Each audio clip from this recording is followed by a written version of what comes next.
Bonjour à vous les Alexiens et bienvenue sur notre chaîne YouTube. Nous vous présentons aujourd'hui un aspirateur d'une nouvelle marque.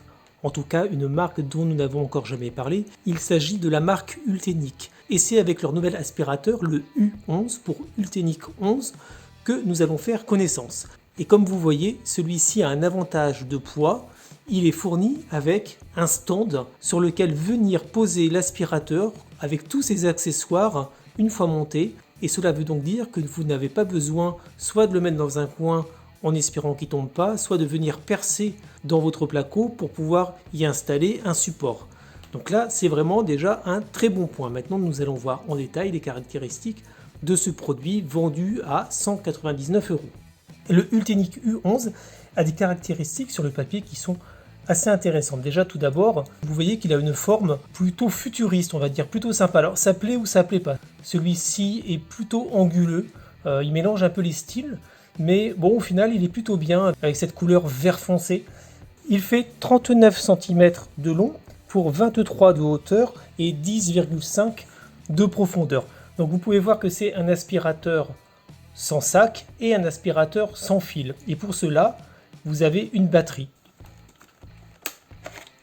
Vous voyez que ça s'en va très facilement. C'est une batterie amovible. Elle va comporter 8 batteries lithium-ion de 2000 mAh chacune, ce qui va lui permettre de pouvoir tenir environ 55 minutes en utilisation éco. Bien entendu, si vous l'utilisez en mode max, ça va descendre à 13-15 minutes. Et en mode auto, on va voir tout à l'heure ce que c'est, ça peut varier entre 17 et 31-32 minutes. Vous voyez que c'est très facile et vous le remettez en place sans aucun problème.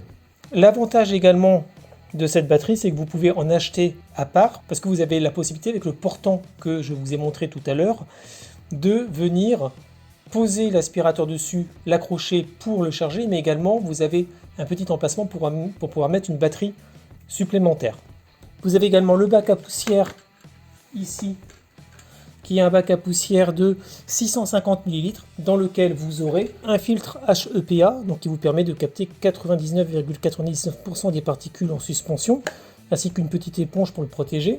Et vous avez le cyclone en tant que tel avec une grille en métal ici, et tout se démonte bien entendu. Ça se lave également à l'eau sans aucun problème. Bien entendu, il faut bien le sécher avant de le remonter, sinon l'eau va passer, il va être respiré dans le moteur en tant que tel. Alors justement, parlons du moteur, il va tourner à 130 000 rotations par minute, ce qui va lui permettre de développer une aspiration de 25 kPa, 25 000 pascal, ce qui est vraiment très très bon si on compare par exemple au JV65 qu'on a testé il y a peu de temps, il était à 23, lui à 25 kPa. On reste quand même là dans des aspirateurs qui ont une très bonne aspiration sur le papier. Maintenant, il faut voir effectivement en pratique ce que ça va donner. Si on regarde maintenant de plus près au niveau des accessoires, en plus du support, ce qui est vraiment déjà bien parce qu'il n'est pas facile d'en trouver, vous avez bien entendu le câble d'alimentation avec une fiche DC. Il est également livré avec un tuyau en alu, très léger. On retrouve cette couleur vert métallique dans ce cas-là, vraiment bien. Nous avons ici une brosse, alors c'est plutôt pas mal, c'est une brosse rotative qui permet d'aspirer à 360 degrés un peu partout, dans une voiture, sous un meuble. Voilà, c'est plutôt bien vu, c'est la première fois que j'en vois des comme ça. Vous avez, comme d'habitude, avec tous les aspirateurs, les suceurs plats pour passer dans les endroits inaccessibles ou entre les coussins par exemple. Vous avez également cette brosse-là, ce qu'on appelle la brosse à lit ou la brosse à canapé. Vous voyez qu'elle est faite avec des poils d'une dureté moyenne qui vont permettre de venir taper et détacher la poussière. Alors il l'annonce aussi également comme une brosse anti-acarien. Et vous avez bien entendu la brosse principale ici. Au niveau des spécificités, vous voyez qu'elle a des roues de chaque côté, donc pour pouvoir passer facilement. Et elle a également ici des LED qui vont permettre d'éclairer lorsque vous allez passer l'aspirateur. Donc ça, c'est plutôt pas mal. Ensuite, on a une brosse assez particulière qui est faite avec deux types de poils. Là, ceux-là, vous entendez, sont relativement durs et vont permettre de venir détacher ce qu'on peut avoir en termes de saloperie sur le sol ou sur un tapis pas trop épais, et ici quelque chose de beaucoup plus doux pour ramasser plus facilement la poussière. Donc voilà, c'est pas une brosse fluffy comme on trouve maintenant un peu partout. Là c'est du plastique, donc on va voir ce que ça donne à l'utilisation. L'autre avantage de cet aspirateur, c'est voilà, son écran, et vous voyez que c'est tactile. Donc là c'est le mode éco, là c'est le mode max, et là c'est le mode auto. Alors le mode auto, qu'est-ce que c'est? C'est quelque chose que la marque appelle le Ultra Carpet Boost. Ça veut dire qu'en fait, quand vous allez passer l'aspirateur, il va détecter les changements d'aspiration, il va voir s'il se trouve sur un tapis, s'il se trouve sur un sol beaucoup plus dur, et va venir adapter la puissance. C'est pour ça que tout à l'heure je vous disais qu'en mode auto, ça varie entre 17 et 31 minutes, ça va dépendre de l'endroit où vous êtes en train d'aspirer. Vous avez vu qu'il n'y a pas de brosse dédiée soit à des sols durs comme du carrelage ou du parquet, soit des sols beaucoup plus mous comme du tapis épais. Là, c'est la seule et unique brosse que vous ayez. Il existe une brosse pour coiffer les animaux que vous pouvez mettre sur l'aspirateur, mais nous ne l'avons pas encore ici. Donc ça veut dire qu'on va voir comment est-ce qu'il va se comporter sur différents types de surfaces, comme celle-ci, ou là, vous voyez un tapis beaucoup plus compliqué à pouvoir nettoyer. On va l'utiliser quelques temps, et je reviendrai vers vous faire un débrief. Nous allons donc tester la force d'aspiration du U11. Comme vous pouvez voir, j'ai vidé un bac à poussière, donc on a un peu de tout, de la poussière, des poils d'animaux, j'en ai mis aussi sur le tapis épais, on va voir ce que vaut la brosse dessus. Donc pour rappel, c'est un aspirateur qui a 260 watts, ce qui paraît faible, mais qui malgré tout arrive à développer 25 kPa d'aspiration, ce qui est assez énorme. Donc on va voir effectivement si le moteur brushless spécifique arrive vraiment à développer une telle puissance d'aspiration.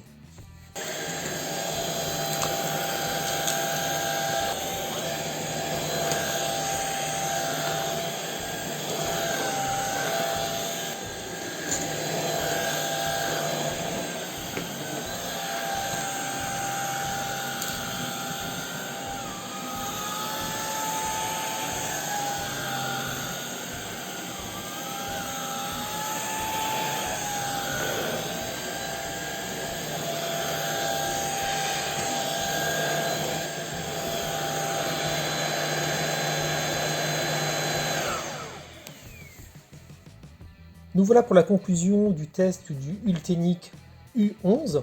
Je vous rappelle que c'est un aspirateur qui va développer 25 kPa d'aspiration pour un moteur de seulement 260 watts, ce qui est plutôt bien.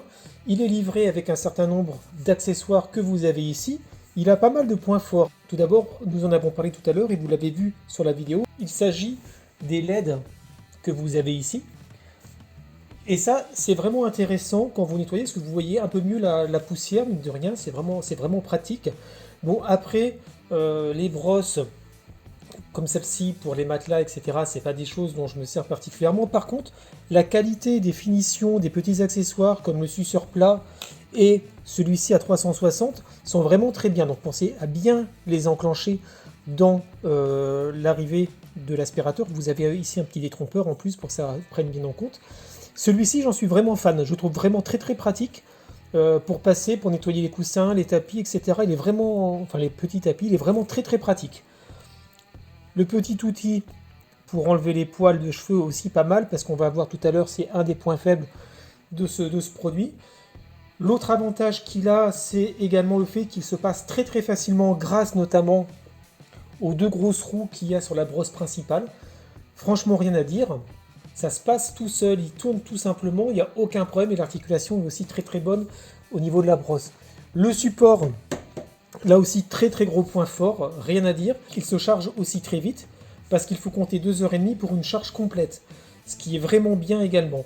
Au niveau de la durée de vie, on a constaté environ 30 minutes d'utilisation avant qu'il ne s'arrête. C'est dans la moyenne, c'est vrai qu'on l'utilise qu'en mode auto, mine de rien, parce que ça c'est aussi un point fort, vous l'avez peut-être entendu lors du test tout à l'heure, quand je suis passé sur le tapis, le débit a augmenté pour pouvoir bien le nettoyer. Et au final, il nettoie plutôt pas mal au niveau des tapis, comme au niveau du sol. Alors c'est vrai qu'on peut peut-être lui reprocher que sur les sols très glissants comme celui-ci, des fois les grosses saloperies vont avoir tendance à être éjectées, ce qui n'est pas forcément le cas avec les petites poussières, mais ça vient en partie, je pense, de la forme de la brosse que vous avez là, c'est pas une brosse fluffy. La brosse fluffy va avoir tendance, elle, à venir écraser les poussières entre guillemets. Là, c'est vrai qu'il y a vraiment une surface en contact peut-être un peu moindre. Bon, ceci dit, il s'en sort quand même très très bien et c'est quand même assez bluffant pour 260 watts d'avoir une telle qualité d'aspiration. Au niveau des points faibles, cependant, bon, il y a la brosse là, on en a parlé un petit peu, c'est le fait que elle a tendance à venir enrouler les cheveux et les poils autour. Bon, c'est pas méchant parce qu'elle se défait très facilement grâce à ce petit outil-là. Donc vous pouvez facilement les enlever, du fait même de la forme de la brosse. Mais voilà, soyez conscient de ça si vous avez des animaux ou des cheveux par terre. Hein. Pour les personnes qui ont les cheveux longs, il y en a toujours un petit peu. Une brosse fluffy aurait peut-être été pas mal, mais j'aime bien celle-ci également parce qu'elle fonctionne très très bien sur les tapis, mine de rien. L'autre point faible, c'est pour pouvoir vider le bac à poussière. Alors, on va voir ça ensemble, mais pour le vider déjà, vous voyez, donc ça se... on fait par ici. Cependant, quand c'est comme ça va pas tomber. Alors, soit il faut venir mettre les mains dedans, mais ça va bloquer à un moment ou un autre. Donc, vous êtes obligé de venir enlever ça. Et ça marche pas vraiment comme ça, même s'il y a une petite corde, vous pouvez pas. Il faudra vraiment venir l'enlever en poussant. Voilà, vous voyez. Et ça, c'est pas forcément simple quand il y a de la saloperie dedans. Autre point qu'on peut avoir, c'est, vous voyez ce petit morceau là qui bouge. Le souci, c'est que déjà, si vous ne le mettez pas bien comme il faut, ça va gêner pour l'aspiration et ça va venir se bloquer. L'autre point, c'est que vous allez également avoir un risque d'avoir une accumulation de poussière ou de grosses saloperies à ce niveau-là, si c'est pas tout à fait bien mis ou si ça se bloque pour une raison X ou Y. Donc si votre moteur s'emballe entre guillemets, regardez là et vous voyez que ça peut se cumuler ici. C'est vraiment le défaut qu'on a pu voir à cet aspirateur là. Faites aussi bien attention à bien, vous voyez là, à bien laisser ce petit téton apparent parce que sinon vous aurez du mal à remettre justement le bac. Voilà, c'est un coup à prendre, mais ça marche bien, sinon. Donc voilà, c'est vraiment le défaut, on va dire, c'est ce bac à poussière et des fois ce petit mécanisme qui est fait pour éviter d'avoir des remontées de poussière qui peut un peu gêner. Mais c'est vraiment surtout quand vous aspirez de grosses poussières, que dans l'exemple que j'ai fait tout à l'heure. Si vous êtes sur un sol standard, vous allez aspirer quotidiennement ou comme vous faites tous les 2 jours par exemple, il n'y a pas de problème. Mais soyez conscient de ça, ou ça va pouvoir aussi se faire quand le bac est déjà bien plein. Mais sinon, c'est une très bonne surprise. Donc c'est un aspirateur qui coûte, je vous le rappelle, 199 € à sa sortie. Il sort tout début février 2021, donc il est tout récent. Il est plutôt sympa. Je pense que c'est vraiment un produit qui pourra plaire à la grande majorité des personnes. Prenez en compte les petits défauts que je vous ai dit, mais c'est vraiment un produit qu'on a vraiment apprécié et surtout qui se passe avec une très grande facilité. Très bien. Faites juste attention également à la poignée ici. Vous pouvez par inadvertance venir appuyer sur le bouton off suivant comment vous le portez. J'espère que ce test vous a plu. N'hésitez pas à vous abonner à notre chaîne YouTube, ça nous ferait très plaisir. Et vous pouvez retrouver le test plus complet sur notre site internet www.lesalexiens.fr. À bientôt.